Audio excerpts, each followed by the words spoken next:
အနန္တ၅ပါးကိုရှစ်ခိုးပါ၏ဗျာ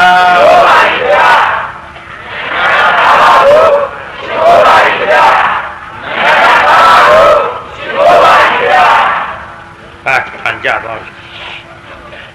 အခုဘုန်းကြီးတို့နောက်ပိုင်းမှာကြေညာထားတာသာသမီယုံဇုံလုံးကဒီဒေသနာကိုဟောမှာဖြစ်ပါတယ်သာသမီယုံဇုံလုံးကဆိုတဲ့ဒေသနာတော်ကိုဘုရားကိုယ်တော်မြတ်သည်အနာကာရေပုရိဟောတိအစရှိသောဒေသနာတော်ကိုသားလေးယောက်အားယုံစားမိတဲ့မဟာကာလပုံနာအိုကြီးအားအကြောင်းပြုပြီးဟောပါတယ်မဟာကာလပုံနာကြီးတာဝတိမြို့မှာပုံနေမကြီးနဲ့အတူတကွငွေပေါင်းမလောက်သူ့မှာရှိတယ်လဲလို့ဆိုတော့အသဗျာ၈သိန်းရှိပိဋကကြီးအသဗျာပဲတစ်သိန်း၈သိန်းအဲ့ဒီအသဗျာ၈သိန်းရှိတဲ့နေရာမှာပေါ်ပေါက်လာတာကသားလေးယောက်ဒီလိုသားလေးယောက်ပေါ်ပေါက်ပြီးတော့လာတဲ့အချိန်ခါမှာတရားနာပိဋကသားတွေကိုအသဗျာ၈သိန်းနဲ့ကနေပြီးတော့တစ်သိန်းစီခွဲပေးလိုက်ရော့တာကြီးမင်းတာယူတလဒါယူသားငယ်ဆုံးကဒါယူနဲ့တစ်သိန်းစီညီလူညီမျှခွဲပေးလိုက်ငွေ၄သိန်းကြံရဲ့အဲ့ဒီ၄သိန်းနဲ့ပုံနေမကြီးနဲ့အတူတကွနေပြီးတော့လာခဲ့ကြရများမကြခင်ဆိုကြပါစို့ပုံနေမကြီးအနိစ္စရောက်ပုံနာကြီးတယောက်ထက်ကြံတဲ့အချိန်ခါမှာသားတွေကြံစီကြဘယ်နဲ့တော့နဲ့တို့ဖခင်အားသွားပြီးတော့ကြံရှိတဲ့အသဗျာတွေကိုရအောင်ယူအောင်မှဖြစ်မယ်မသေးခင်ကာလအဖေသေးသွားလို့ရှိရင်၄သိန်းတော့အသဗျာတို့သည်ငါတို့မရဘဲနဲ့ပျောက်ပြက်ကုန်မှဆိုရတယ်တာကြီးဆုံးကလက်ကဖခင်ဒီကနေ့ကစလို့ဖခင်စစအရာရာဘာမှညိုညင်မှုပူပင်မှုမရှိရလေအောင်စိတ်ချမ်းသာကိုချမ်းသာဖြစ်ရလေအောင်ကျွန်တော်ပြုစုမဲစောင့်ရှောက်မဲအိမ်တော်ရသမပြုဘဲနဲ့ဖခင်အားပေရိအထိလှုပ်ကြွေးမယ်လို့အဲ့ဒီကဲလို့ခြေစုပ်လက်နဲ့ပြုတ်ပြီးချောလိုက်တော့ရော့တသိန်းပေးလိုက်ပြန်ရောနောက်တစ်ခါသားတစ်ယောက်ရောက်လာပြန်ဒီလိုပဲခြေစုပ်လက်နဲ့ပြုတ်လို့ဖခင်အိမ်တော်ပြုတ်တယ်ဆိုတဲ့အလုပ်သည်အင်မတန်ဒုက္ခများခြင်းကြောင့်သားတက်တက်တာမှာဖြင့်အိမ်တောင်ပြုတ်မယ်လို့ယခုထိစိတ်ကူးမရှိပါနောင်များတော့မပြောတတ်ဘူးနောင်များဆိုတော့လည်းပဲဖခင်မရှိတဲ့နောက်ပေါ်လေတဲ့ဖခင်ရှိနေသမျှကာလပတ်လို့အိမ်တော်မပြုတ်ဘဲနဲ့ဖခင်အသာပြုစုမယ်စောင့်ရှောက်မယ်ရေဘူးရေချမ်းကမ်းလောင်းမယ်ဆိုပြီးတော့ခြေစုပ်လက်နဲ့ပြုတ်ပြီးချော့လိုက်တော့ရော့တသိန်းဆိုပေးလိုက်ပြန်ရောဒီလိုနဲ့သားလေးယောက်ချော့လိုက်တာအဖိုးကြီးပုံနာအဖိုးကြီးတသိန်းစီပြန်ပေးလိုက်တော့ငွေ၈သိန်း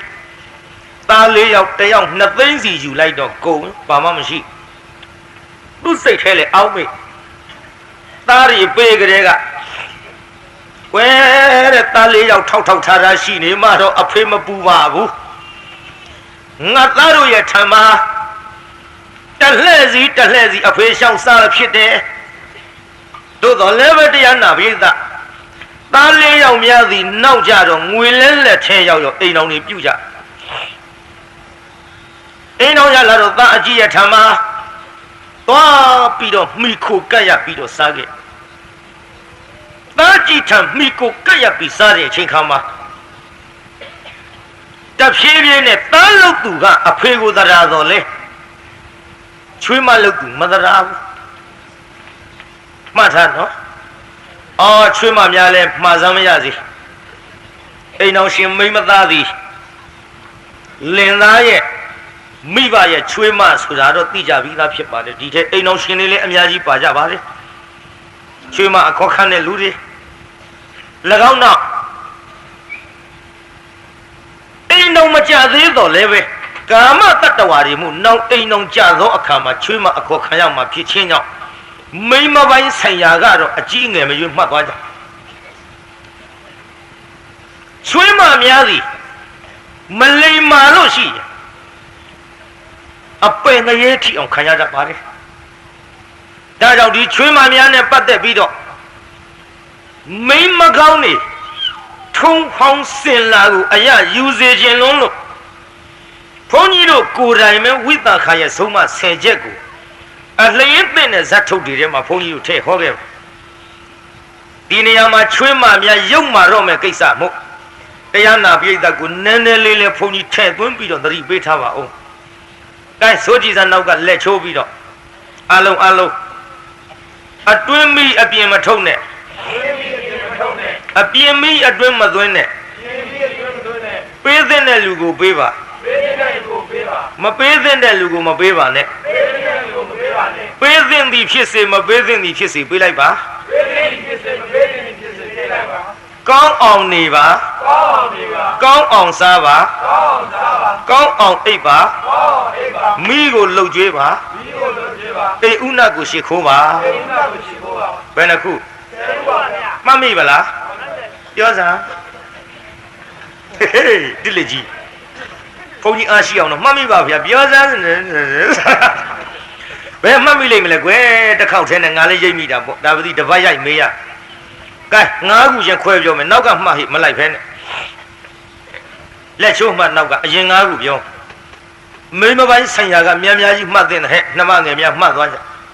နင်တို့အတွက်တသက်တာခရီးမှာမိမလိမ့်မှာအဖြစ်နဲ့ဟောဖယားလက်ထက်ကရှေးလူကြီးတွေဆုံးမသွားတဲ့အိမ်ယာတီထောင်လူဤပေါင်းမှာနေရင်မိမပိုင်းဆိုင်ရာကဝိသခာကြီးကဲ့သို့ယောက်ျားပိုင်းဆိုင်ရာကစိတ်ဓာတ်သူကျွဲအနာရဘိန်တို့ကဲ့သို့ယဟန်ဝတ္တပုဂ္ဂိုလ်များရှင်သာရိပုတ္တရာရှင်ယာဟုလာတို့ကဲ့သို့အစရှိသဖြင့်ရှေးလူကြီးတွေဆုံးမစမပြုတဲ့မိမလိမ္မာဝိသခာရဲ့ဆုံးမ10ချက်ကိုဘုန်းကြီးထည့်ပြောနေပါငါထောင်တော့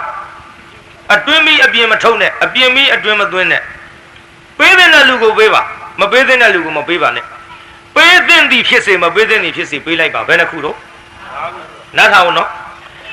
အတွင်းမိအပြင်မထုံးနဲ့အပြင်မိအတွင်းမသွင်းနဲ့ပေးတဲ့လူကိုပေးပါမပေးတဲ့လူကိုမပေးပါနဲ့ပေးတဲ့သည်ဖြစ်စေမပေးတဲ့သည်ဖြစ်စေပေးလိုက်ပါ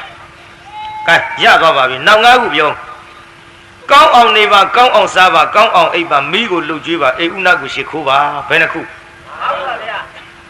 နားထောင်နော်ကောင်းအောင်နေပါကောင်းအောင်စားပါကောင်းအောင်အိပ်ပါမိကိုလှုပ်ကြွေးပါအိဥနကိုရှ िख ိုးပါ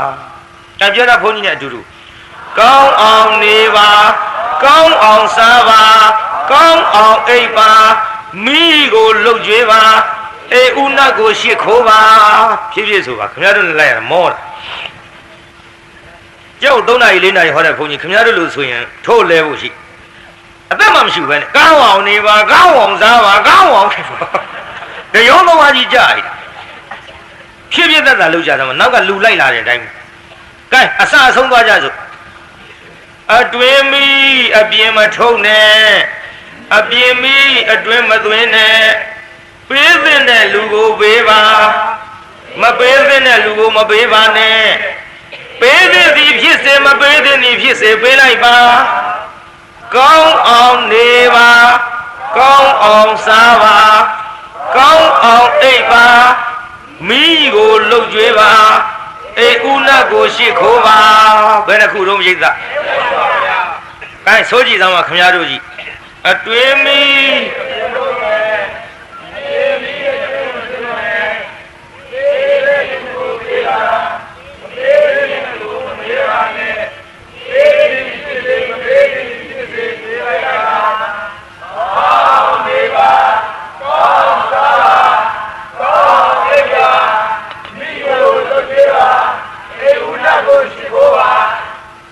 ကြ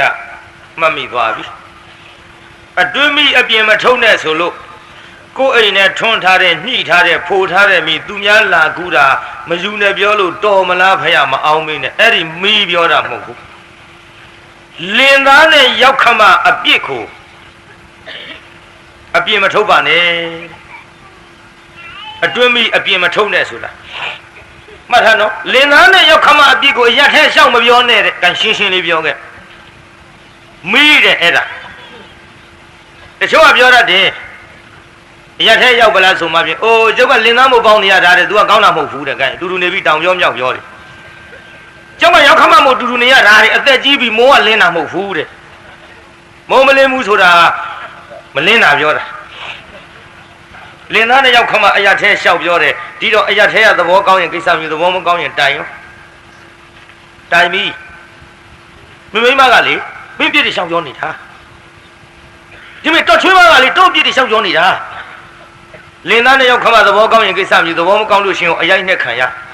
မိပြလောင်တတ်တယ်ဒါရင်လားလို့ဆိုတော့မဟုတ်ဘူးဒီဘဝခံရတဲ့အရိုက်နဲ့ဒဏ်နဲ့မကဘူးတရားနာပြီးသားအပင်ငရဲထီအောင်ခံရ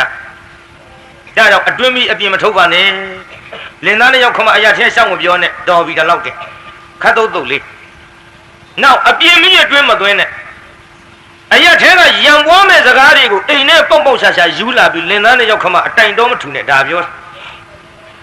တချို့ကြတော့အတိုင်တော်ထူတတ်ဒီမဲ့တောင်ရကောင်းရမြင်တော့ဘယ်လိုပြောနေတာကျုပ်ကတုံးမလို့ခံနေတာလားကျုပ်ကမိမသားမို့ဟေးငါမသိလို့ပေါ့ကွာငါသိရင်ဘယ်ခံမလဲဒုက္ကိုင်ဓာတ်ကိုင်ရိုက်ကြနှက်ကြခုတ်ကြထစ်ကြဆေးရုံရောက်ယုံရောက်ဂတ်ရောက်မီလောင်တတ်တဲ့ဗျလောင်တတ်တဲ့ဗျဒါကြောင့်တရားနာပိဋကအရာထဲကရံပွားမဲ့စကားအိမ်နဲ့ယူမလာနဲ့ဒါပြောတာရံပွားမဲ့စကားပြောတာမဖြစ်စလောက်ကလေးနဲ့ကိုလင်တတ်မလို့ကြံတဲ့ကိစ္စတော့ပြစ်မထားနဲ့ဟုတ်တယ်လေတော့ကြောင့်ဥစတိလပြောလို့ငါယောက်ျားတော့တတ်တော့မှာပဲမပြောနဲ့တဲ့ပြစ်ထားသေးပါဗောဒါချွင်းချက်နဲ့ပြောရသေးတာတတ်မဲ့ကိစ္စတော့ပြောပေါ့ရံပွားမဲ့စကားဆိုတာမဖြစ်သလောက်ကလေးနဲ့ယုံရောက်ကားရောက်ဖြစ်မဲ့ကိစ္စပြောတာမိမသားဆိုတာဘာမဟုတ်တာလေးနဲ့ထမရေအိုးယူတာကအစငါရင်ငါခွေးမှမတိုက်ရသေးဘူးနေရင်ခွေးပေးနိုင်မှုဆိုစထားရဖြစ်ကြမတောက်တစ်ခေါက်လေးနဲ့ဖြစ်တတ်တဲ့သဘာဝတွေကိုဘုန်းကြီးပြောပါကဲရံပွားမဲ့စကားအရာထဲကအိမ်နဲ့ယူလာပြီးလင်ကိုတိုင်တော့မထူနဲ့အဲ့ဒါအပြင်းပြီးအတွင်းမသွင်းနဲ့နောက်ပေးတဲ့လူကိုပေးပါချင်းငါထားတဲ့ပစ္စည်းနဲ့ဖြင့်ငါပြန်ပေးပါမယ်ဆိုတဲ့လူဂရိမပြတ်ဆက်ပေးလို့ရှိရင်အဲ့ဒါလူတစ္ဆာလူဂရိရှိလို့နောက်ထပ်ချေးပါငှားပါပေးပါကမ်းပါတော့တဲ့အဲ့ဒါပေးတဲ့လူတဲ့ဗျမပေးတဲ့လူဆိုတာမနှက်ဖြင့်ငါပေးပါမယ်ဆိုပြီးတော့တပည့်ဖိနှွှဲရှည်ဆွဲပြီးမပေးတဲ့လူမျိုးအဲ့ဒါမျိုးကြတော့ဘယ်သောခံမှနောက်ထပ်မချေးပါငှားပါနဲ့တဲ့လူဂရိလူတစ္ဆာမရှိလို့နံပါတ်၄ပြီးသွားပြီနံပါတ်5ပါတယ်တို့ပြိဿအဲ့ဒီပေးတဲ့နေဖြစ်စေမပေးတဲ့နေဖြစ်စေပေးလိုက်ပါဆိုတာကိုယ့်ရဲ့နှိမ့်ကြတဲ့လူမျိုးအမှန်တော့မွဲတာချင်းအတူတူကိုယ့်ရဲ့ဆိုးတဲ့လူစားအဲဆိုကြပါစို့ကိုကပတ်ဆောင်လေးလက်ထဲရှိနေတယ်ကိုကငွေလေးငါးကြလာချီးငါးကြလောက်တဲ့ချီးလိုက်တယ်နှစ်ဖြင့်ငါပေးပါမယ်တဲ့ချီးသွားတယ်မနေ့ဖြင့်ငါကြတော့စားစရာဆံမရှိလို့ဝယ်လိုက်ရတော့မပေးနိုင်တော့လာပြောတယ်ပေးမလို့တဲ့လက်ထဲငါးချက်ကတ်တော့ကတ်ထားတာပါတဲ့ဒီနေ့ချက်စရာကိုမရှိလို့ဆံဝယ်လိုက်ရတယ်တဲ့အဲ့ဒါနှစ်ဖြင့်ငါကျုပ်ဆက်ကြိုးစားပြီးပေးပါမယ်တဲ့မျက်နှာငယ်လေးနဲ့လာပြောတယ်တနပ်စာကိုမနှဲရှာဝယ်ရတာလဲကိုသိကိုတယ်လဲဆင်းရဲတယ်အဲ့ဒီလိုပုံကိုမျိုးကြတော့မျက်နှာငယ်လေးနဲ့လဲလာတောင်းမှန်လို့ဒါနအရာကိုသဘောထားပြီးတော့ပေးလိုက်ကမ်းလိုက်ပါတော့တဲ့ဗျပေးသင့်သည်ဖြစ်စေမပေးသင့်သည်ဖြစ်စေအဲ့ဒီပုဂ္ဂိုလ်မျိုးကိုယ်တည်းနှိမ့်ကြတဲ့ပုဂ္ဂိုလ်မျိုးသဘောပေါက်ရောပေါ့နံပါတ်6ကပါတဲ့ကောင်းအောင်နေပါဆိုလို့3စင်းတိုက်ကြီးနဲ့ပြောတာမဟုတ်ဘူးကောင်းအောင်နေပါဆိုတာလေလင်သားနဲ့ရောက်ခမဟောကြံတပြေတည်းမထိုင်ပိုကောင်းနေခင်ဗျားတို့ကအောက်မေ့မှာဘုရားအတူတူနေခြင်းလို့ယူထားတာကြံတပြေတည်းမထိုင်ရဘာလို့ဖို့တော့ရှင်ဘုရားတရားနာရတာဟန်ကြပါဘူးမအောင်မေ့ပါနဲ့အချိန်တိုင်းမဟုတ်ပါဘူးချိန်တိုင်းမဟုတ်ပါဘူးချွင်းချက်နဲ့ဟောပါမယ်ဟုတ်တယ်လေချွင်းချက်နဲ့ဟောပါမယ်ကဲကျန်တပြေတဲ့ထိုင်တောင်မှဒူးတုတ်ထိုင်ရင်ပိုကောင်းမယ်တဲ့ဗျလင်သားနဲ့ရောက်ခမရှိဒူးတုတ်ထိုင်ရရှင်ဘုရားဒူးတုတ်ရတာလည်းပဲနေထိုင်သိခမကြဘူးဗျနေရာကသူ့ရှေ့ဒူးတုတ်နေရမှာလားဗျမအောင်မိတ်ပါနဲ့အချိန်တိုင်းမဟုတ်ပါဘူးချွင်းချက်နဲ့ဟောပါဟုတ်တယ်လေဒါလောက်ဆိုသဘောပေါက်ရောမို့ဘယ်လိုအချိန်တော့ဒူးတုတ်ထိုင်ရမှာကဘုန်းကြီးပြောလူသားတွေနေတဲ့အိမ်ဆိုတာယဟန်တန်ကဆရာတော်တွေလည်းကြွလာတတ်သည် ကောင်းတောင်ကောင်းလာတတ်သည်မိဘဆရာသမားတွေလာတတ်သည်ဘိုးမတွေရောက်တတ်သည်ဒါကြောင့်ဒီခေတ်ကအနေထိုင်မတက်လွန်းလို့အဲ့ဒါလို့အချိန်မှာဒုတုတ်ထိုင်မှာဒီလိုမှမဟုတ်ဘဲနဲ့အနေထိုင်မတက်တဲ့လူတွေဆိုတော့လူကြီးတွေရောက်လာတဲ့အချိန်မိဘတွေရောက်လာတဲ့အချိန်ဘိုးမတွေရောက်လာတဲ့အချိန်ဝိသခာကြီးကိုသူ့ဖေကမှားတယ်ငါသမီးတဲ့ပူပူကက်ကနဲ့တိုကနန်းစိတ်ကနန်းနေမဲ့ဆိုရင်တဲ့လူကြီးတွေမျက်တောင်မွှေးစူးတယ်တဲ့။ဂိုင်းတိရောပေါ့အဲ့ဒီအချိန်ဒူးတုတ်ထိုင်မှုကကောင်းအောင်နေပါတဲ့အစင်ချင်းနဲ့ရကြလုံးလို့ကန်းကြီးမြတ်ဓမ္မမမင်းတို့ခေတ်ကမိဘများကလထိုင်ပေါ်ရိုးထိုင်နေမင်းတို့ခေတ်ကဘောင်ပေါ်တက်ထိုင်ခြေထောက်ကနံသေးတာမိဘလေပင်ဖဲလို့အကျော်ဆွဲတာမြန်သေးမလို့ငါတော့ဒီတိုင်းပြောခြင်းအဲ့ဒီလိုဟာတွေသိပ်ပေါ်တယ်မရဘက်မှာပကိုးတော့ရှိမထင်ပါဘူး။နောက်ကွယ်သတိပေးတာပါဟိ။ဒါကြောင့်တရားနာပြေတာကောင်းအောင်နေပါတဲ့သဘောပေါက်တော့ပါပြီ။နောက်နမခွန်ကပါတဲ့ကွယ်။ကောင်းအောင်စားပါ။ကောင်းအောင်စားပါဆိုလို့ကြက်သားဝက်သားနေတိုင်းချက်စားခိုင်းတာမဟုတ်ဘူးကွယ်။နော်ကောင်းအောင်စားပါဆိုတာငါပြောအောင်။သမင်းချက်တဲ့အချိန်ခါမှာတဲ့။မနေ့အိယာကထားတော့မျက်နှာသစ်လက်နှစ်ဖက်စင်အောင်စေး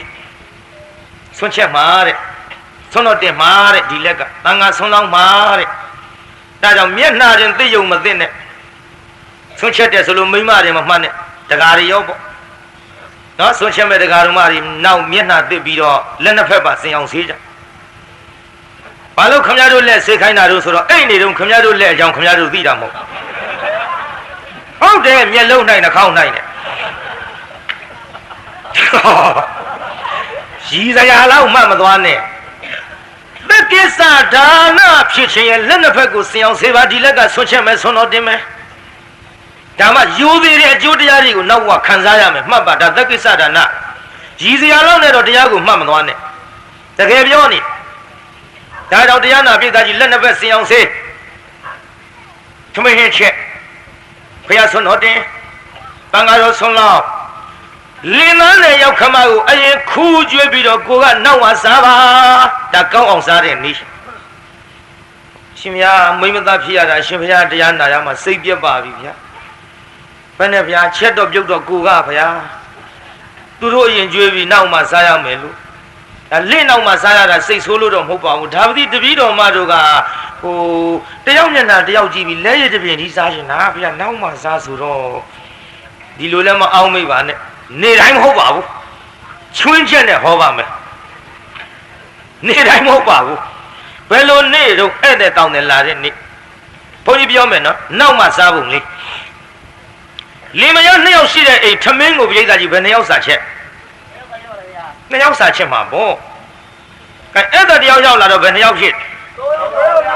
၃ယောက်အဲ့ဒီနေ့လင်သားနဲ့ဧည့်သည်ကိုကျွေးလိုက်ပါတဲ့ကိုကနောက်မှစားပါအဲ့တဲ့အစားနဲ့တော့လည်းထပ်မချက်ရပါဘူးတဲ့အဲ့တဲ့အစားများလို့ထပ်ချက်ရတော့လည်းကိုယ့်အတွက်ချက်ရတော့ဘာဖြစ်တုံးတဲ့လင်သားမျက်နှာမပြက်ဘူးတဲ့အဲ့ဒီလိုနေပြောတာပါပြီးတာကြီးကအဲ့ဒီလိုမှမဟုတ်ဘဲနဲ့နောက်မှမစားဘဲနဲ့နှစ်ယောက်စာချက်တဲ့ထမင်းဧည့်သည်ရောက်လာတော့နှစ်ယောက်စာကို၃ယောက်ထိုင်စားလို့လောက်မလောက်လောက်ဗျာဘယ်လောက်မလဲကွာမလောက်တော့လင်လောက်တဲ့လူကထမင်းရကုန်တော့ဟာထမင်းခုကြီးလေခိုင်းမျက်လုံးပြူးကြီးနဲ့မြို့ရောင်နဲ့မသွားရဲ့ဘယ်သွားရမလို့ရှိမှမရှိတော့ပဲပြောစားတာကိုနောက်မှမစားဘဲနဲ့မျက်လုံးပြူးကြီးနဲ့ကြည့်ဟာဒါပေမဲ့ခုကြီးကဘယ်နဲ့ငါပြူးကြီးလဲငေါလိုက်လို့တော့ထားသွားတယ်မိဖို့တွေရောက်တော့ပြန်မထွက်ရဲရှိမှမရှိပဲနဲ့အဲ့ဒါတချို့မိမကြတော့ပန်းတတ်တဲ့ပကံများလေးဆွဲပြီးဘေးအိမ်ထွက်သွားထမင်းတို့ပကံများတော့ချီးသားမှဧည့်သည်စားကြည့်လို့ပြီးတော့ပြန်စားပါမယ်အချို့ကြတော့လည်းလင်းကိုမျက်နှာပြမခံဘူးကွာပါအဲ့ဒါကြောင့်မို့လို့တရားနာပိဋကကြီးထမင်းမရှိလို့ဒီအဖြစ်မျိုးကြုံရရင်ဟင်းမလောက်လို့ဒီအဖြစ်မျိုးကြုံရရင်ရှာကျွေးတဲ့လင်သားမျက်နှာပြက်တဲ့ဒါကြောင့်အဲ့ဒါလိုနေနောက်မှစားလိုက်စမ်းပါနေတိုင်းမဟုတ်ပါဘူးချွင်းချက်နဲ့ကောင်းအောင်စားပါပြီးပါပြီနောက်ပါလေကောင်းအောင်အိပ်ပါကောင်းအောင်အိပ်ပါဆိုလို့ဖန်ကရင်မှန်ကရင်ကြီးနဲ့နိုင်လွန်ချင်လောင်ကြီးနဲ့ဘယ်မှုရကြီးနဲ့အမလေးတထောင်လောက်မှုရကြီးနဲ့ဒီလိုအိပ်ရမယ်ပြောတာမဟုတ်ဘူးဟေးကောင်းအောင်အိပ်ပါဆိုတာလင်းသားနဲ့ရောက်ခမအရင်အိပ်ပါစေကိုကနောက်မှအိပ်ပါ မနဲ့မိုးလင်းတော့လေကိုကအရင်ထားပါအိမ်မှုကိစ္စလုပ်ပါကျောသူတောင်းသားဆိုရင်လည်းပဲလင်းသားအထွန်သွားတော့မယ်ထမင်းသားလေးဖြစ်တော့ကြော်ရင်နွေးသားလေးနဲ့ဖြစ်တော့တားမြို့ဆိုရင်ဈေးသွားပြီးတော့ကာဖီဝဲအိမ်မှုကိစ္စကောင်းအောင်အိပ်ပါဆိုတာနောက်မှအိပ်အရင်ထပါတဲ့ရှင်ဗျာတရားနာရင်တပည့်တော်တို့တော့ပြန်ပြေးခြင်းစိတ်ပေါက်ပြီဗျာရှင်ဘုရားတရားကနောက်မှလည်းအိပ်ရမှာလေအရင်လည်းထားရမှာလေစီဝါရှာကျွေးရတာလေလင်းသားများကဩဒါပတိခုခေတ်တော့ပြောင်းပြန်ဖြစ်ကုန်ပါပြီရင်ပေါင်တန်းဆိုတော့လေအတော်ခွာကြနေတချို့မိမသားကလှုပ်ကျွေးနေတဲ့ယောက်ျားတွေကလည်းအတော်များကုန်ပါပြီရှေးတုန်းကတော့မိမသားလှုပ်ကျွေးတာစားရရင်မိမထမိန်နာခိုးစားတဲ့ကောင်ကြီးလို့အပြောခံရလို့နာကြမိမလှုပ်တဲ့လှုပ်စားကိုလည်းတဲမစားကြဘူးတရားနာပြိတ္တာအခုတော့မဟုတ်ပါဘူးမိမသားတွေကရှာကျွေးရယောက်ျားပြင်းထမင်းချက်ဆိုတဲ့အတိုင်းယောက်ျားတွေကထမင်းချက်ကြတချို့ယောက်ျားကြတော့လေတရားနာပရိသတ်ရေအဲ့ဒီလိုမိမခိုးစားနေတဲ့အချိန်ခါမှာအခုခေတ်တော့ပြင်ပြောင်းပြန်ဖြစ်လို့အဲ့တဲ့အချိန်ခါမှာမိမကရှာကျွေးမိမကအရင်အိတ်ယောက်ျားကနောက်မှအိတ်ပေါ့မနဲ့အိတ်ရကနိုးတဲ့အချိန်ကျတော့လေယောက်ျားကအရင်ထားပေါ့ဘာလို့အရင်ထားခိုင်းတာလို့ဆိုတော့ तू ကရှာကျွေးတာမဟုတ်ပဲမိမရှာကျွေးတာကိုကုံပြောင်းပြန်ဖြစ်ကုံထမရဲ့ကဲမဖြစ်အောင်လည်းကြိုးစားကြမိမသားတွေကကိုယ့်လှက်ကိုထုံးစံကြမ်းကန်လာတဲ့အတိုင်းတော့မှတ်ကြနောက်မှအိတ်အရင်ထားပါတဲ့လင်းသားဆိုတာစီဝါရေးရှာပြီးတော့ပင်ပန်းပန်းနဲ့ခေါင်းအုံးနဲ့ခေါင်းနဲ့ကပ်ရင်ပျော်တတ်တယ်အမှန်တော့ရှင်းပြောရရင်ဂျူတီအဆောင်ခိုင်းဝေဒနာမင်းကြီးမြင်းမလားတရားနာပြိတ္တခမဲတော်မေတော်ကစစ်တပ်နဲ့လာခေါ်တော့ဝင်ကဘာတောင်ဆောင်တက်ပြီးငူလိုက်တာတန်းကြဘုရင်ကြီးလာဖမ်းမိထင်ရဲ့မောင်ဖျားတဲ့တရားပေးတဲ့စုတိုင်းကိုစစ်တပ်မှမသိပဲနဲ့မကြောက်ပါနဲ့မပူပါနဲ့နှမတော်စောင့်မယ်ဖျားဆိုဝေဒနာကြီးတရားနာပြိတ္တသင်္ကန်းကျောင်းကိုတင်သိပ်ပြီးဟောမရီမီဖျားကလေတကားပေါက်ကနေဂျူတီစောင့်ရှာတယ်ပြိတ္တရဲ့စောင့်တာပြိတ္တခုခေတ်မိန်းမတွေကစောင့်ပါဘူးတကားပေါက်ကအရာထဲမသားတလောင်းရှိရင်တော်ပေါက်ဘက်ကအိတ်တယ်ကျုပ်ထရံဘက်ကထားအာကိုရနော်စောင့်ရတယ်မိမသားဆိုတာနောက်မှအိတ်ခွေးဟောင်းတန်ကြတော့ဒါဘာခွေးပါလေခွေးရတော့ခွေးပဲအစိတ်တောက်ရှိတဲ့တော်ဝင်လာလို့ဟောင်းသလားခွေးသခိုးဟိန်းနဲ့သလားအိမ်နဲ့ရန်သူလာလို့ဟောင်းသလားသခိုးကြောင့်ဟောင်းသလားဓမြကြောင့်ဟောင်းသလားလင်းကိုနှိုးသိရင်အဲ့ဒီအချိန်မှာနှိုးပြီးတော့ပြောပါတော့ဒါကြောင့်နောက်မှအိတ်ခိုင်းတာအဆောင်ခိုင်းမနဲ့မိုးလင်းတော့လေအေးရွာရင်ခရီးသွားမယ်အယောင်အဝဲအလုတ်အကိုင်းလင်းသားကိုအိမ်မှုကိစ္စမိမရဲ့တာဝန်မိမဝတ္တရားချက်ပြုတ်လုတ်ကိုင်းကျွေးမွေးပြီးတော့လွတ်တဲ့ချိန်ခါမှာအခန်းနဲ့စားတော့ပြီးတော့သွားပါစေဒါကြောင့်တရားနာပရိသတ်ရေကောင်းအောင်အိပ်ပါဆိုတာနောက်မှအိပ်အရင်ထအိမ်မှုကိစ္စလုတ်ဒါကိုဆိုပါတယ်နံပါတ်9ပါလေမီးကိုလုတ်ကျွေးပါမီးကိုလှုပ်ကြွေးပါဆိုတာလင်သားနဲ့ရောက်ခမကိုဆိုပါသည်လင်သားနဲ့ရောက်ခမကိုမယိုသေးက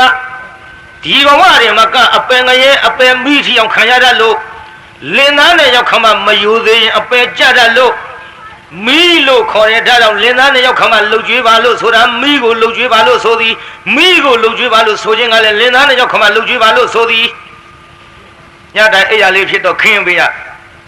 ဒီကမကြီးမှတ်ထားအဲ့ရခင်းပေးရတယ်ဒါပြီးခင်းပေးပါဘူးခုခေတ်ကတော့တကယ်များခင်းပေးတဲ့အဲ့ရလေးများခန်းနေအဲ့ရရလားပြောမဟုတ်ပါဘူးရှက်တာနဲ့မိမများလည်းကိုအဲ့ရမခင်းရင်တော့ကလေးချီပြီတော်သားအိတ်နေလို့တဲ့သွားလေးခင်းလိုက်တဲ့ခိုင်းတတ်တယ်မိမတွေကဒီလူကြီးတွေကခိုင်းစားတာအလွန်လွယ်တာဘုန်းကြီးစကားကြကြီးထူတယ်ကျွတ်တို့ပဲတော်ဒေတာတကာကြီး4နာရီလောက်လှဲကောက်ခဲ့နော်အလှသွားစရာရှိလို့ဆိုဘာပြောတော့ဘုန်းကြီးတွေကြတော့ကိုတော့ချမ်းချမ်းနဲ့ဆောင်းတွင်းကြီးလင်းမှသွားပြီးရောဘုန်းကြီးကြကြီးထူတယ်မိမတွေကကြ4နာရီတောင်မဟုတ်ဘူးတော့နိုင်ပြန်တစ်ချက်လောက်ထသွားရမှာနော်ဆိုဘာပြောတော့အေးကွာတဲ့ငါမလို့လဲနှုတ်ပေါ်တယ် gain သူတို့ချင်းကြ gain ဘူးလားဗျာခိုင်းစားတာအလွန်လွယ်တာပြိဿမိမတွေကအဲ့ရမခင်းရင်တော့ကလေးချီပြီးတော့တော်သားအိတ်နေလို့တဲ့ခင်းကြီးတဲ့မှတ်ထားနော်အဲ့ရခင်းပေးရမယ်မိမတွေညောင်းလို့ရှိရင်လည်းနင်းနှိတ်ချိုးဖက်ပေးပါပေးကြရဲ့လားမိမများရှက်လို့ပြောမှာမဟုတ်ပါဘူးတကားဒီမေးအောင်တကားတို့အနင်းနှိတ်ချိုးဖက်လေးမြန်ခံရရဲ့မရှိတဲ့ကောင်နေရှော့ပြော လည်းမရှိသေးဘူးလေနောက်မှသွားပေါ့ကွာဘဟုတုတပေါ့နင်းနှိတ်ချိုးဖက်ပေးရတကားတွေကနင်းနှိတ်ချိုးဖက်မခံရတဲ့ပြင်ရှေးတုန်းကမောင်မိုးလိုနေမှာပါနော်မောင်မိုးခေါ်ရပွဲသွားကန်ကြီးခေါ်တယ်ဟေးမောင်မိုးသွားကြစို့ကနေရမရပဲနေမောင်မိုးကပြောတယ်မင်းတို့ကနေကြကွာတဲ့ငါကြောင်းလို့အနင်းခံနေတော့ဟောလူတွေကစဉ်းစားတယ်ဟေးမောင်မိုးအနင်းခံတယ်လည်းပြောသူ့တန်ခေါင်မိုးရောက်နေဝင်ကြည့်သူကနင်းပေးနေတာဗျာဒါကြောင့်ကျွတ်တို့တကားတွေလည်းမောင်မိုးလိုနေမှာပါကန်ရှိစေတော့မီးကိုလှုပ်ကြွေးပါဆိုတာလင်းသားနှစ်ယောက်ခမကိုလှုပ်ကြွေးပါအိမ်ဦးနတ်ကိုရှစ်ခိုးပါနံပါတ်30အိမ်ဦးနတ်ရှစ်ခိုးပါဆိုတာလင်းသားနှစ်ယောက်ခမရှစ်ခိုးအိပ်ပါမှတ်ကြနော်ဒကမတွေမှတ်သွားကြအရှင်မြတ်တရားနာရတာဖြင့်တပည့်တော်တို့နာသာနာနေရရှစ်ခိုးရအောင်မလားဖေခိုးရမယ်မိမသားဖြစ်မှာတော့ရှစ်ခိုးရမှာပဲနတ်ကဲ့သို့လှုပ်ကြွေးလင်းကိုနတ်ပြေတောင်းလို့ရတယ်ယောက်ျားစုတောင်းလို့ရတယ်ဗျမိမတွေမှတ်သွားကြလော်လီချင်း၅ပါးကင်းပြီးလင်းကိုနတ်ကဲ့သို့လှုပ်ကြွေးရင်နတ်ပြေလဲရောက်တယ်ယောက်ျားဖြစ်အောင်လဲစုတောင်းလို့ရဒါကြောင့်ရှစ်ခိုးအိတ်ကြဒီတရားဟောရတာလဲသိတော့ဟမ်းမကြဘူးမစုံမဲ့ဒီတရားသွားဟောတယ်ဒကမတယောက်စိတ်ကူးနဲ့ပြန်တယ်ဟုတ်တယ်တဲ့ရှစ်ခိုးမှကျုပ်ဟောလိုက်တဲ့တရားနာပြီးတော့တရားပြန်ကြရင်တော့ရှစ်ခိုးမှဖြစ်မဲ့ဂျာလီကန်ဆရာတော်ဟောလိုက်တယ်ဒါဝတိဒကမကနည်းနည်းပြန်စဉ်းစားခက်တယ်ဘယ်တော့မှလည်းရှစ်ခိုးဘူးတာကမဟုတ်ရှစ်မခိုးဘူးတော့ရှစ်ခိုးမှကတိကတ္တကြီးပေချင်းဆိုကလည်းသူ့ရှစ်ခိုးကန်းတက်မှာရှစ်လဲခိုးကျင်တယ်ကန်းတက်မှာလည်းကြောက်အလေအိတ်နေတော့ရှစ်ခိုးတာကောင်းပါညကျတော့စောင်းကြီးတွေကောင်းမှုချုံလို့အကြံတဲ့နေ့ဆိုတော့အိတ်မပြောကြဘူးအကြံရှိတဲ့နေ့အိတ်မပြောဘူးမှတ်ထားမေးပြီးမိမကတော့အိတ်ပလားအိတ်သေးမဟုတ်ကွာဆိုရှိသေးအိတ်သေးမခိုးသေးဘူးကန်းတက်မှာကြောက်တယ်ကြောင့်မေးတယ်တော့အိတ်ပလားအိတ်သေးမဟုတ်ဆိုနေမှာတော့ပြောမလားဒီမိမအိတ်သေးမဟုတ်ဆိုဘာလို့မှမသိဘူးဒီတော့ငြိမ်းနေရလင်သားလုပ်တဲ့လူကလည်းစဉ်းစားတယ်ခဏခဏမေးတော့ဒီမိမခဏခဏမေးတယ်ဧကန်ဒတော့ဧကန်ဒဘာဧကန်ဒမှလည်းငါမသိဘူးကဲအိတ်ချင်အောင်ဆောင်တာကောင်းတော်လေးကြတော့မိမကမေးတယ်တော့အိတ်ပဲလှုပ်ဘူးတော့ပြောပါလားလှုပ်ဘူးမေးတာတော့မရဘူးစောကြီးအိတ်ဒီတော့မောင်မင်းကြီးသားခေါ်အိတ်ဆောင်ဆောင်မောင်မင်းကြီးသားတော့မောပန်းမနဲ့အိတ်ပြီရောက်ဖွေးလုတ်ကန်စီဝါရေးကိစ္စနဲ့မောရှာလို့အိတ်ပြီချစ်ခိုးတာကောင်းရင်ကမှန်တင်ကုံပေါ်ကမိကွက်ကြီးရလည်းမဟုတ်သေးဘူးဘဝလေးပခုံးတင်လို့ခြေရင်းကဒူးတုတ်ထိုင်မောင်မင်းကြီးသားများလှုပ်ကြည့်လို့စားရတောက်ရလှူရတန်းရအနှောက်ရှင်အန္တရာယ်ကင်းမိတယ်ပစိုးတစ်ထောင်ထောက်ဝက်တော်လည်းပဲမလုံဘူးတဲ့မိမသားဆိုတာလင်းသားပနာမရှိရင်မောင်တကြိတ်စောင့်တော်လည်းမလုံဘူးတဲ့နဂန္ဒရီနုဒကနဂရထအာရာဇိကအေတီဗီဝိရိယဝိဒဝနကယတ္တပိဓတ္တဘာတရောရေမရှိတဲ့မြေအချီနီးမင်းမရှိတဲ့တိုင်းပြည်အချီနီးလင်းသားပနာမရှိတဲ့မိမများပစိုးတစ်ထောင်နဲ့မောင်တကြိတ်စောင့်တော်လည်းမရဒါကြောင့်လင်းသားပနာရှိလို့ရှင်မင်းများကောက်ချင်တာတော့မှတာမိကလာတာမိကလာမေးပြီးမှကောက်တော်မူကြတယ်ပြောမဲ့သာရှောက်ပြောနေရတာဘယင်များကောက်ဇော့ပါပဲမေးတာဗမာရာဇဝင်နဲ့ခမရတို့သိကြသားနဲ့သူများလူချင်းသူ့လည်းလှန်နေထိုးဆိုတာကဘယင်နေမြောက်ပေးထားတော့ကောက်ချင်ရကြီးအကုန်ရှောက်ကောက်ကုန်တော့ပြိဿနော်ဗမာရာဇဝင်နေသိပါတယ်ဒါတော့အနှောက်ရှင်အန္တရာယ်ကင်းမိတဲ့ဘယင်များတောင်းမှမေးပြီးမှကောက်တော်မူကြတယ်အဲ့ဒီကဲ့သို့အနှောက်ရှင်အန္တရာယ်ကင်းပြီးတော့လှူရတန်းရပါလိမ့်တယ်မောင်မင်းကြီးသာကျေးဇူးကြီးပါပြီဆိုဒါကြောင့်ဓမ္မတွေကလည်းရှ िख ိုးကြဒကာတွေကလည်းရှ िख ိုးချင်အောင်နေကြကောင်းမှုလားပြိဿကြီးဒါကြောင့်တရားနာပြိဿမိမပိုင်းဆိုင်ရာကျွေးမများသည်လင်သားတို့ရောက်ခမတို့အပေါ်မှာညိုညင်ရင်အပင်ငရဲခံရတတ်တာလေးကိုရှေးဥပထမကြိုတင်သတိပေးလို့သားအကြီးထံကိုပုံနာကြီးရောက်သွားတဲ့အခါပြန်ဆက်ကြစို့ရောက်သွားပြီပုံနာကြီးသားကြီးထံသားအကြီးကတထားတော်လည်းပဲချွေးမလုတ်တဲ့လူကဒါမဲ့ကိုဟွာတော့ပြောရအောင်သားလေးရောက်လဲနာမည်ကမဲ့မထားတော့ကျွတ်အညာသုံးနဲ့သုံးနေကြပါစို့ကိုအဟွာပေါ့တော့ပြောရအောင်တော့ဖေကတသက်လုံးမသေးမချင်းဒီအိမ်စားမှာတယ်လားဘယ်လိုပြောလိုက်တာလဲနှမရေမင်းဘယ်လိုဆိုလိုက်တာတော့ ဘယ်လိုမှဆိုတာမဟုတ်ဘူးတော့တက်တက်လုံးစောင်းမလားထားမေးတာအော်မေးရပလီနှမရဲ့အတပြာ2 သိန်းတောင်ပေးထားတဲ့ဖခင်ကြီးပါလားမဟုတ်ပါဘူးတဲ့ကြုံမေးတာသာပြောပါတက်တက်လုံးမသိမချင်းဒီရင်ကြီးစားနေပါလားအော်ခက်လိုက်တာကွယ်ကျေးဇူးရှိတဲ့မိဘကြွေးရတဲ့ကိစ္စကြီးမင်းမတထားဘူးထင်တယ်မတထားလို့မဟုတ်ပါဘူးကျုပ်ပြောချင်တာကတော်ကဒီမဲ့သူပေးထားတဲ့ငွေလေး2 သိန်းကိုထုတ်ပြီးတော့ပြောနေလို့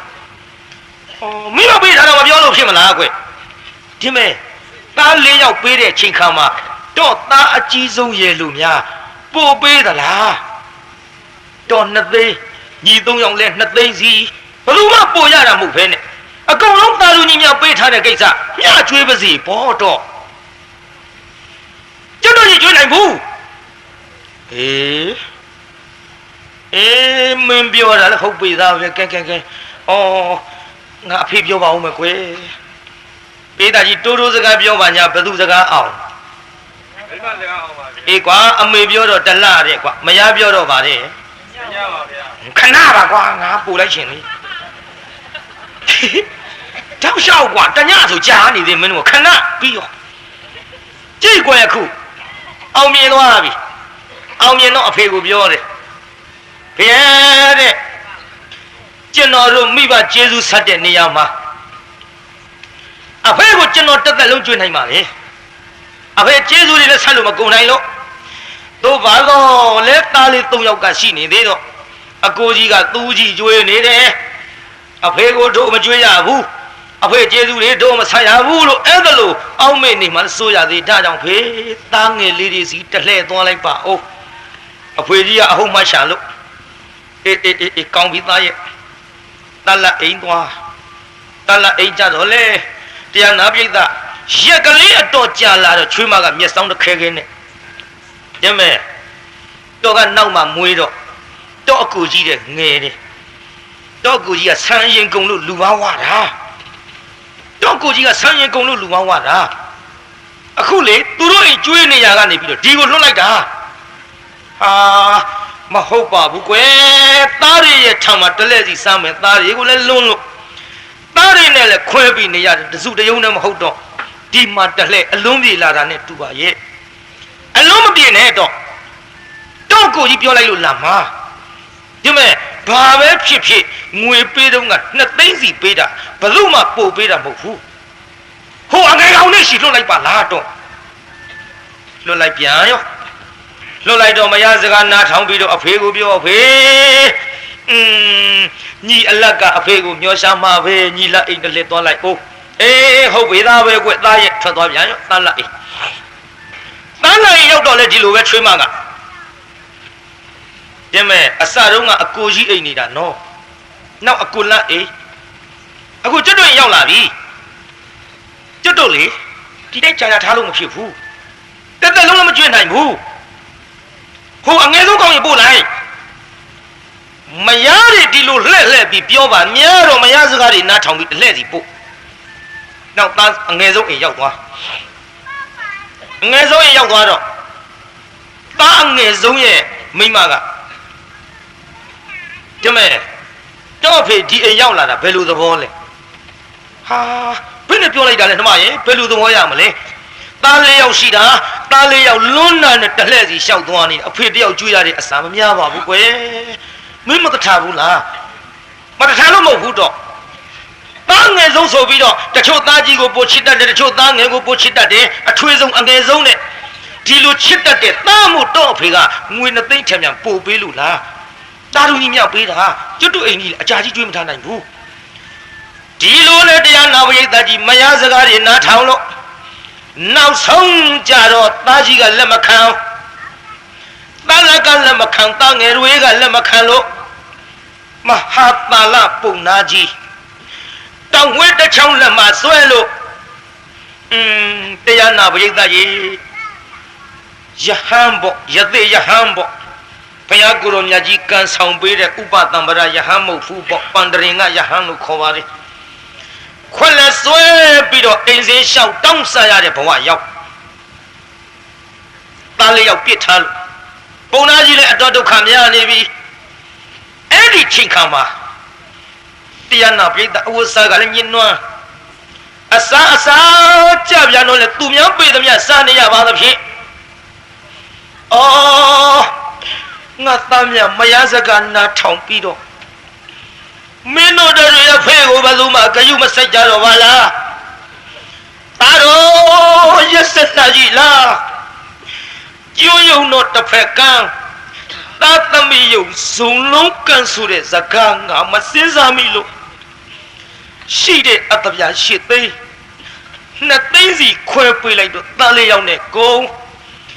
အခုတော့ငါကျေးဇူးကုန်တွေကိုမင်းတို့မသိသားတော်တနတ်စာလေးကိုတောင်းမှမင်းတို့မကျွေးနိုင်ကြတော့ပါလားအော်ငါအကူစရာရှာမှာပါပဲငါအကူစရာဒီသုံးလောကထွတ်ထားဂေါရမမြတ်စွာဘုရားသားလေးရှိတော်သည်ရောက်လာတဲ့အချိန်ခါမှာမျက်နှာကြောတင်းတင်းနဲ့မာရကြောရေမရှိပฏิတန္တရစကားမိတ်ကြတဲ့နေရာမှာလေချူသားလို့ကရဝိတန်ကြိုးကြသံပြမနာငယ်သို့သာယာညင်ညောင်းနဲ့ဂေါရမမြတ်စွာဘုရားကရုဏာအပေါင်းနဲ့ပြည့်စုံတော်မူတဲ့ဂေါရမမြတ်စွာဘုရားတတဝါတွေကိုတဏှသဖြင့်ကဲတင်တော်မူတဲ့မြတ်စွာဘုရားထံငါသွားမှာပါပဲလေလို့ဆိုပြီးတော့တရားနာပြိတ္တဘုရားကိုတော်မြတ်ကြီးထံသွားလို့မြတ်စွာဘုရားသုံးလောကထွတ်တဲ့တပြည့်ညမြတ်စွာဘုရားဘုရားတပည့်တော်အတနာသဖြင့်တပည့်တော်ဝိုင်းဝန်းကူညီဆောင်မ၍တရားဓမ္မနဲ့ပြသဆုံးမတော်မူပါဗျာတပည့်တော်ဒုက္ခဖြစ်နေပါပြီဗျာဒီတော့ဘုရားကိုတော်မြတ်ကဟဲ့မဟာသာလဘုံသားကြီး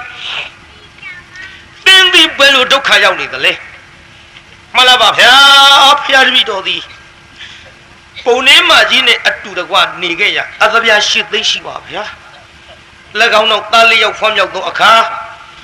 သားလေးယောက်ကိုအသဗျာတသိန်းစီပေးလို့အသဗျာလေးသိန်းနဲ့ပုံနှင်းမကြီးနဲ့အတူတကွနေပြီးတော့လာခဲ့ရပုံနှင်းမကြီးအနှိမ့်ဆက်ရောက်သောအခါသားလေးယောက်ကတ်လာကြပါဗျာသားလေးယောက်ကတ်လာသောအခါခြေစုပ်လက်နဲ့ပြုတ်လို့ဖခင်နဲ့အိမ်တော်မပြုတ်ဘဲနဲ့အသက်ထက်ဆုံးဖခင်ကလှုပ်ကြွေးပါရစေဆုတ်ရှုပ်ပါရစေလို့အပျော်ကောင်းအချော့ကောင်းတော့သာသမီချော့ရင်မိဘပျော်ရိုးထုံးစံမှုပျော်တယ်နော်ပရိသတ်သာသမီများချော့ရင်မိဘများပျော့တတ်ကြတယ်တချို့မိဘများသဘောမတူတာလေးတွေနဲ့ငယ်ရွယ်သူတွေသဘာဝအလျောက်ပြေးပေါက်ရှာပြီးထွက်သွားကြတော့ဘာပြောတော့မိဘကအိမ်ရိပ်မနှင်းရဘူးတဲ့အိမ်ရိပ်မနှင်းရဘူးတဲ့ထွက်သွားတော့ပြောတာစိတ်ဆိုးလို့အိမ်ရိပ်မနှင်းရဘူးဆိုပြီးဟိုကရှိတဲ့လက်ဝက်လက်စားလေးအကုန်ယူသွားတာကိုပစ္စည်းတော့ကိုအကုန်ယူသွားမှာတဲ့လူလုံးတောင်ဘသူကမွေးထုတ်တဲ့အတိုင်းပဲမိဘဝယ်ပေးတဲ့ပစ္စည်းထုတ်ထည့်ပြီးထွက်သွားစားစရာမရှိလို့ငတ်တုပြတ်တော့ဘာကြီးအိမ်ကြီးတော့အိမ်ကပ်ပြီးပြောပေးပါတဲ့ရောက်လာဘာကြီးကြီးတော်များကလာပြောဟေးဝင်းလာကလေးကသိတယ်မင်းတို့ရောက်နေပြီမဟုတ်လားတရိษံလိုနေတရိษံလိုသေးပါစေလာမပြောနဲ့မရဘူးအိမ်ရိတ်တောင်အနေမခံဘူးဟေ့ပြောလွှတ်လိုက်ပြောမရပါဘူးကွယ်တဲ့တူမတို့ဒူဒူမင်းတို့ဘာသာသွားပြောကြတော့ကမ်းများတဲ့ဒီလိုဆိုရင်ရိုက်လဲခံရတော့မှာပဲသွားကြစို့ကောင်းကိုက်ဆိုင်ကလေးတွေနဲ့ကောင်းစုပ်ဖွားနဲ့ဝင်လာကြဘဝကလည်းညစ်နွမ်းလို့မြင်ပြီးအိမ်ရိတ်အနေမခံရဘူးဆိုတဲ့မိဘကြည်စမ်းတထောင်းစားရုပ်ပေါင်းနေရတာဗောလေတောင်းကိုမတောင်းမရသေးဘူးမြင်ယုံလေးနဲ့တထောင်းစားရုပ်ပေါင်းနေကြတာဗောလေ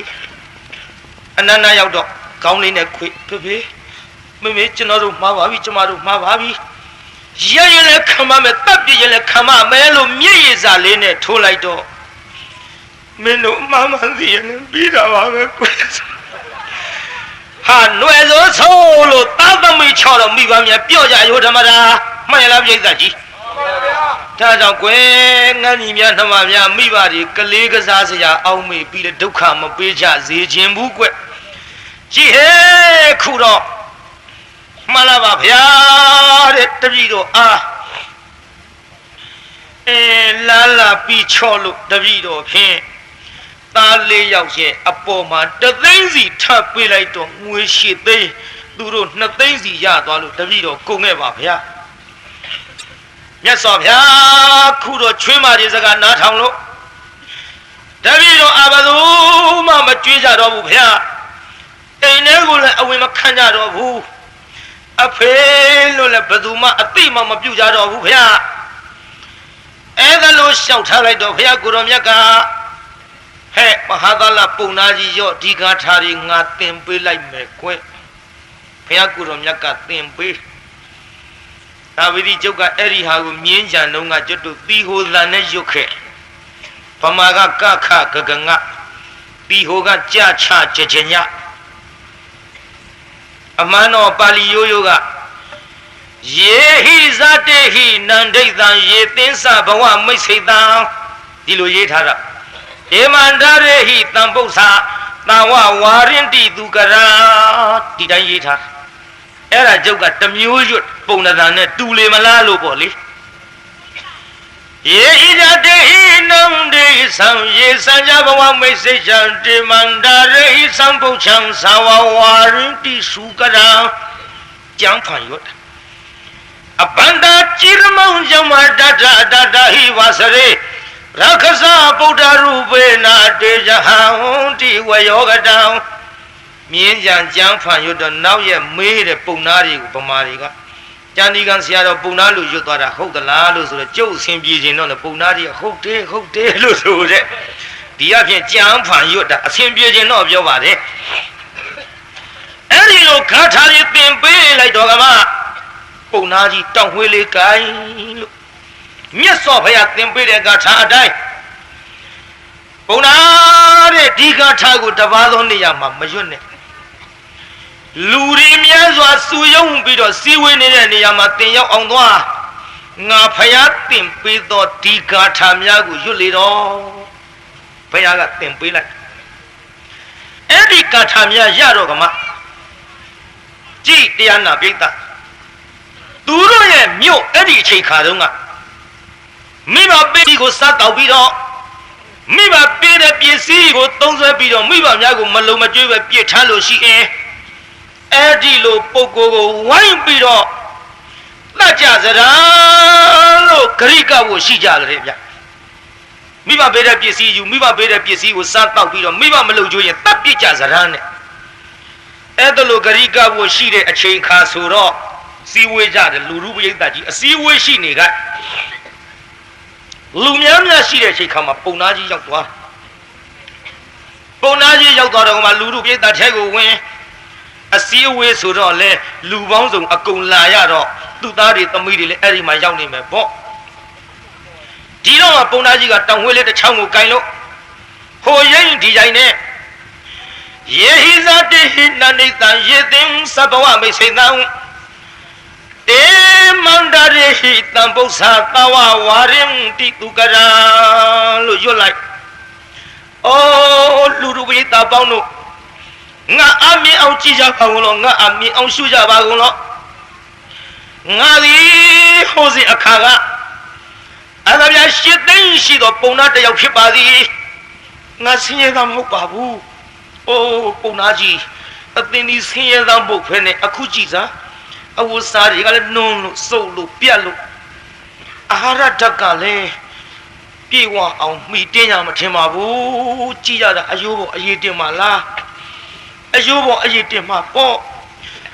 ငါရင်ငွေရှစ်သိန်းနဲ့အတူတကွပုံလေးမှနဲ့နေလာခဲ့ရတားလေးယောက်ဖွားမြောက်ခဲ့တယ်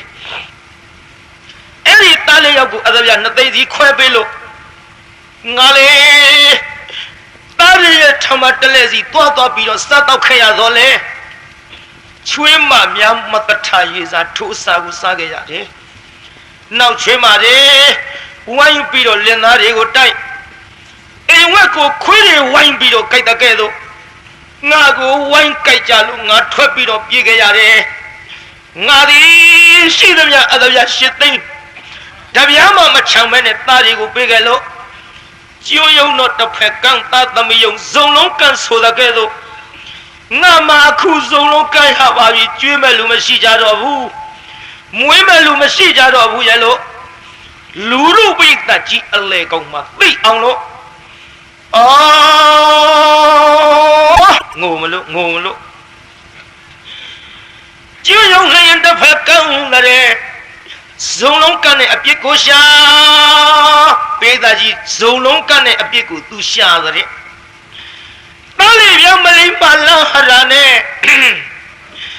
ငါဖခင်အိမ်ကကြွားပါလို့တောင်းရပါပြီတဲ့မတောင်းရပါပြီလေငိုရှာတဲ့ဘောငါတောင်းရပြီတဲ့တားကပ်ပြီးတဲ့ရုံလုံးကဇုံလုံးကန်းခဲ့ပါဘောလားသူတို့မယားတွေမြုပ်ပေးတဲ့စကားကိုနားထောင်ကြလို့ငါကိုခွေးကြိုက်တယ်လို့ဝိုင်းကြိုက်ကြလို့ငါဒုက္ခရောက်ရပါဘောလားရဲ့လို့လူလူပြိတ္တအလဲကောင်းမှာမယားတွေမြုပ်တားလေးရောက်ရကမထောက်ဘူးမညာမလီငါပြောတဲ့စကားကိုနားထောင်ကြပါဦးငါတနာရင်ဖြင့်ငါဆိုတဲ့အကြောင်းလေးတွေကိုသိအောင်နားဝင်အောင်ထောင်ကြစမ်းပါရဲ့လို့မယားတွေမြောက်တားလေးရောက်ရကမထောက်မညာတခေါက်တခါငါဝေသွားလို့လေအစာရည်စားပြဟာကိုမကျွေးလေတာမင်းငါကိုထမင်းတလားလေးကိုတောင်းမှမကျွေးကြတော့ဘူးခွေးဒီပမဝိုင်းငါကိုက်ဟစ်ပါလို့မိုက်လာလေမိုက်လာလေမိုက်ကင်းငါကိုနင်းထုတ်ကြလို့ငါထွက်ပြီးတော့ခုအိမ်စီရှောက်ပြီးတော့တောက်စားနေရပါပြီအိုးလူလူပရိသတ်ပေါင်းတို့ငါသားသမီးရှိပေမဲ့လို့အကူရမရငါအကူရတာကတော့လေဟောဒီတောင်ဝေးပါပဲတောင်ဝေးကငါအကူရဖြစ်တော်တယ်သားလေးရောက်ဝေးတော့လေတောင်ဝေးလုံးမှာအသုံးမကျငါထိုင်ရကမထနိုင်တော့လေတောင်ဝေးအပြုတ်ပြီးတော့ထားကြရပါတယ်ပြီးတော့လေကျန်ကလေးကျင်ကလေးရှိတော့လေအမိုက်တရိုက်လက်မအန္တရာယ်တွေ့မဲ့ခကြီးကိုဟောဒီတောင်ဝင်းနဲ့ပဲစမ်းပြီးတော့ငါသွားကြရပါတယ်ငါကြိုက်မဲ့ခွေးတွေကိုလေအင်မတန်ရိုင်းနဲ့မြင်းမိုက်ဆင်းမိုက်ငါနှိမ့်စမဲ့တတ္တဝါတွေကိုဟောဒီတောင်ဝင်းလေးနဲ့အကာအယံပြုတ်နိုင်တော့လေသားလေးယောက်ကတော့ငါအတွက်ဘာမှကျေးဇူးမရှိတော့ပါဘူးအော်လူအပေါင်းတို့ငါဤသားလေးယောက်ဒီဟောဒီတောင်ဝင်းလောက်မှာအသုံးမကျငါတောင်ဝင်းကိုသာအကုပ်ပြီးတော့နေရပါတယ်အခုတော့အသဗျာရှစ်သိန်းရှိတဲ့ပုံနာသည်အခုသာတောင်းစားဖြစ်ရတဲ့ဘဝသားလေးယောက်ပြစ်ချရလို့ငါဒုက္ခရောက်ရတာပါပဲရဲ့လို့သားလေးပြရဲ့လေ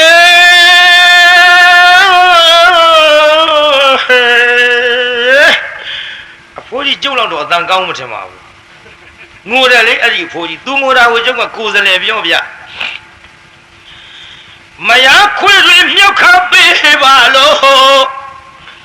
အော်လူလူပိတာပေါင်းတို့မလိမ္မာတဲ့သူတို့မယားတွေကခွေးပမာငါ့ကိုဝိုင်းပြီးမြုပ်ကြလို့သားလေးဟောက်ကပါခွေးမတွေရဲ့စကားကိုနားထောင်ပြီးငါ့ကိုကြိုက်ကြတယ်သားလေးပြရဲလေးမလားခွေးတွေမြောက်ခါပေးပါလို့တယောက်တခါလေးတောင်မကြည့်လာတော့မို့ငါလေသူတို့အိမ်မှာတယောက်ထဲရောက်တာပါတခါတစ်ခေါက်ရောက်တော့လေငါ့ကိုမကြည့်မသားနဲ့မကြွေးခြင်းမမွေးခြင်းကြလို့တခါလေးတောင်မကြည့်လာတော့မို့ပီတာဖေးတောင်းလာစားရတယ်ကွယ်ဟမလေးကောင်းကြရဲ့လောက်ဟာဗတောင်းစားရဲ့သားငါတောင်းစားမှာတော့သူတို့ဘသူသားတို့အော်ပုံနာကြီးခမည်းတောင်းစားရမှာတော့တတောင်းစားရဲ့သားသူတို့လည်းတတောင်းစားဟောဒါပေမဲ့လို့သူတို့ကိုသူတို့လူဟုတ်ကြီးတွေထင်လို့သူတို့ကိုသူတို့အထင်ကြီးပြီးတော့ငါပေးတဲ့အသဗျာတွေနဲ့ငါကိုအဖေလို့အသိမှမပြုတ်ကြတော့ဘူးအဖေလို့ကမှရှက်ကုန်ပြီကြောက်ကုန်ပြီရဲ့လို့ တခေါက်တစ်ခါလေးတော့မကြည်လာတာမဟုတ်ပီတာဝေတောင်းကစားရတယ်ကွယ်ဟမလေးကောင်းကြရဲ့လားဟာတတောင်းစားရဲ့သားငါအဖေတရောင်းစားဖြစ်မှာတော့မင်းတို့တရောင်းစားဘဝကလွတ်နိုင်ကြပါမည်လာငိုတာကိုဗျပုံနာကြီးပေးသားကြီးဘသူကြီးငိုနေတာတော့ပုံနာကြီးငိုတယ်လို့ပဲမှတ်ပါတော့ကြဥစတိလာငိုသွားတယ်မှတ်နေဦးမယ်ကျုပ်ကကိုယ်စလဲပြောပြအဲ့ဒါလို့ပုံနာကြီးငိုတော့တရားနာပိဿမိဘပစ္စည်းယူပြီးမိဘကိုမလုံကျွေးရင်တပ်ပြစ်ကြဇာတန်းဆိုတဲ့သူတို့ခရိကကိုရှိနေတော့ပိဿလည်းကောင်းတင်ပြကုန်ပြီမဖြစ်ဘူးဟေးညီလေးတို့ကိုကြီးလာဟဲ့ဒီတိုင်းနေတို့တပ်ခံရတော့မှာပဲလို့တရားနာပိဿအဖေချေရင်ဝတ်စင်းကြဖေခင်ဗျာကျွန်တော်တို့မှားပါပြီအမချွေးမတွေကလည်းသမီးတို့မှားပါပြီမှားပါပြီနဲ့ဝိုင်းပြီးတော့မျက်ရည်ကန်လေးထိုးလိုက်ကြတော့လူအပေါင်းတို့ငါဤသားတွေငါဤသမီးတွေအမတတ်ကြပါလေငါတောင်းပန်ပါတယ်ငါအတွက်နဲ့တတ်မပြစ်ကြပါနဲ့ငါကိုပြုစုကြတော့မှာပါတဲ့လှုပ်ကြွေးကြတော့မှာပါတဲ့ငါကိုဒီလိုဒုက္ခမပေးကြတော့ပါဘူးတဲ့ဟိုကမပြောရဘူးသူကကြီးရှောက်ပြောမိဘမေတ္တာကိုကွယ်ညီငယ်နှမငယ်တို့ငါပေါ်လွင်အောင်ပြောနေတာဒီမိဘလူကြီးတွေကမွေးလို့လူကလေးတွေဖြစ်လာတာကိုများအထင်မကြီးကြပါနဲ့တချို့ကကိုအထင်ကြီးဖေတို့မေတို့နဲ့ခရီးသွားရမှရှက်တယ်တဲ့ဗျဂုံတူးဝဲတူးလေးရလာတော့မလုံးကြပါနဲ့ဟဲ့ဒီစကားကြာရတို့အနာမချမ်းသာလုံးစေရနာပါဘာလို့ရှက်တာတော့လို့ဆိုတော့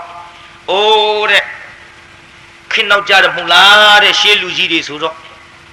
လိုက်လာပြီးအတိမသိရင်အသာမနေဘူးတဲ့တောင်မေးမြောက်မေးနဲ့ရှက်တယ်တဲ့ဗျဖေကြီးမေကြီးတို့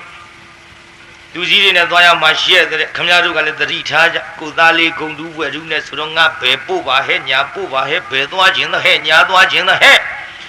နေရတကားလဲကြီးထူပြီးတော့အစအရာမခိုင်းကြနဲ့ရှက်တဲ့ဗျဘာလို့ရှက်တာတော့ဆိုတော့တဲ့ငြိမ်မနေပဲတဲ့မိဘကိုအပေါင်းအသင်းတွေကလည်းပြောတယ်တဲ့မင်းဖားသားကြီးကသိအားတာပဲတဲ့ကောင်းသေးလားကွာအဖေကိုဖားသားတဲ့ပြောရှာတယ်နွားသားတွေကခါတော့ဒီတိုင်းပြောကြတယ်သူတို့လူတွင်ညာကြီးတွေလှုပ်ပြီးတော့ဒီမိဘကမွေးလို့ဒီပညာတွေသင်ပေးလို့ဒီရွယ်ထိအောင်ခစီနေနဲ့လူဖြစ်အောင်မွေးလာခဲ့တဲ့မိဘကျေးဇူးတွေများဆက်စေခြင်းလွန်းလို့ပါဗျာဒီပြည့်ရွယ်ချက်မပါပါဘူးမိဘကျေးဇူးမဆက်တာတော့တို့လည်းမကြိုက်ဘူးဖခင်လည်းမကြိုက်ဘူးသူမှလည်းမကြိုက်ဘူးအကုန်မိဘတွေနဲ့မှန်လားပြိဿကြီးမှန်ပါဗျာဒါကြောင့်တရားနာပြိဿကြီးပုံနာကြီးကအဲ့ဒီကဲ့သို့သာသမီတွေကိုမနှိမ့်ဆက်အောင်မတတ်ဖြတ်အောင်ခွင်တောင်းပြီးတော့မြတ်စွာဘုရားကိုတော်မြတ်ကြီးကိုတလှဲ့စီပညာဆုံးကကြမြတ်စွာဘုရားကြွလာတော့သားကြီးကလည်းကသားလကလည်းကသားငယ်ကလည်းကဒီလိုဆုံးကပြီးတော့နောက်ဆုံးတစ်ချိန်သားကြီးရဲ့အိမ်မှာစုဆုံးမိကြသောခါမြတ်စွာဘုရားကြွအလာမှာ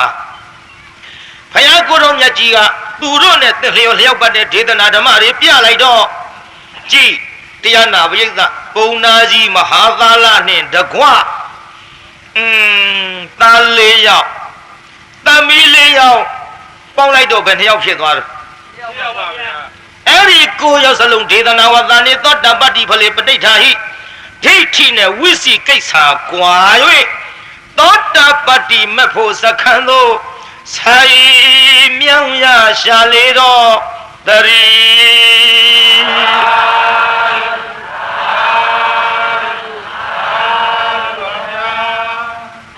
ဆိုတော့အလုံးတကဘာလုံးမှာမြတ်တတာချမ်းသာကိုစိတ်မြဲပါစေကြံသေးလားတကဘာလုံးဘသူချမ်းထားသေးတယ်မတက်တဲ့လူတွေရောဟာကျွတ်တော့ဘက်ကဒကမတယောက်ကြတော့မေတ္တာပို့တာကြည်တရားနာပြေက သူမကြိုက်တာကွက်ချမ်းနဲ့ချင်းကြဘိုးတန်းကြီးကမပအဝေးရာဟွန်တူမကြိုက်တာကွက်ချမ်းဟိုဖွားကြီးတယောက်ကြတော့မေတ္တာပို့တာစီကန်းနဲ့မပို့တဲ့လူတွေတော့တော်တာပေါ့အရှိဘက်ခွန်တဲ့အိမ်ချမ်းသာရပါစေခွန်တဲ့အိမ်မဲ့သေးသာသွားခွန်တဲ့အိမ်ဟိုပဲတရားမှမကြော်ဘူးတောင်ဘက်ခွန်တဲ့အိမ်ချမ်းသာရပါစေအနောက်ဘက်ခွန်တဲ့အိမ်ကျအံသွားကြိတ်အနောက်ဘက်ခွန်တဲ့အိမ်တွေကြည့်ရောပေါ့အနောက်ဘက်ခွန်တဲ့အိမ်တော့မတည့်တဲ့အိမ်က၄အိမ်လောက်ဒါကြောင့်မေတ္တာများအဲ့ဒါလို့ကွက်ချံပါဆိုလို့ဘုရားသားကြီးခြံသေးသလားမှန်ပါဗျာခင်ဗျားတို့ပို့လိုက်မယ်နော်အားလုံးယနေ့ညကြွရောက်လာကြတဲ့တရားနာပရိသတ်ကြီးချမ်းသာကြပါစေချမ်းသာပါစေချမ်းသာပါစေအားလုံးကိုယနေ့ညကြွရောက်လာကြတဲ့တရားနာပရိသတ်ကြီးချမ်းသာကြပါစေချမ်းသာပါစေချမ်းသာပါစေအားလုံးကိုယနေ့ညကြွလာကြတဲ့တရားနာပရိသတ်ကြီးဟောသမျှပြောသမျှတရားတွေကမလိုချင်တာထားပစ်ခဲ့လိုချင်တာယူသွားပြီးတော့မှတ်သားမိသမျှလေးတွေနဲ့နောင်ရက်နောင်လာနောင်နှစ်ကျင့်ကြံကြိုးကိုအထုတ်ရနိုင်ကြပါစေဘာပြောတာလို့များလာတော့တချို့ကဆရာတော်ရှေ့ကတော့မပြောတတ်ဘူးဒါကြောင့်အရှင်မယားလဲကျင့်ကြံတဲ့အောင်ဆုံးမနိုင်ပါစေနောက်ဆုံးစကလုံးဟိုအဆုံးသတ်လိုက်ရင်တရားနာပိဋကတစ်ချက်ခုတ်အကုန်မပြတ်ဘူးလားပြတ်ပါဗျာ။ကိုင်ဒါကြောင့်မေတ္တာပို့လို့လဲကုံစင်ပြီးမှုအိမ်ပြန်ပို့မယ်ဗျာအလုံးအာယုံပြုကြသာဓုခေါ်ရအတ္တကေဟေပြောသမျှဟောသမျှတွေကသဘောမကျဘူးအပြစ်တွေ့ကြလျင်အတ္တကေဟေပြောသမျှဟောသမျှတွေကသဘောမကျဘူးအပြစ်တွေ့ကြလျင်ရှင်းရင်ဖုံမုံစိတ်တွေ့ပြစ်ပြသေးသည်တော်မိမိတို့အငြာဌာနသို့နိဝတ္တတုတိခမေသာပြန်ကြပေတော့နိဝတ္တတုမေတ္တာရေပခါဖြောင်းလိုက်မယ်ပြစ်ပရာတွေဝေးရကမြန်စီရောချစ်တာဆွေကလျောင်းပြီးကိုစိတ်နှပြချမ်းသာစွာဖြင့်မှန်စွာမနေပြန်ပါလေတော့ပြန်ရစေကုန်သတ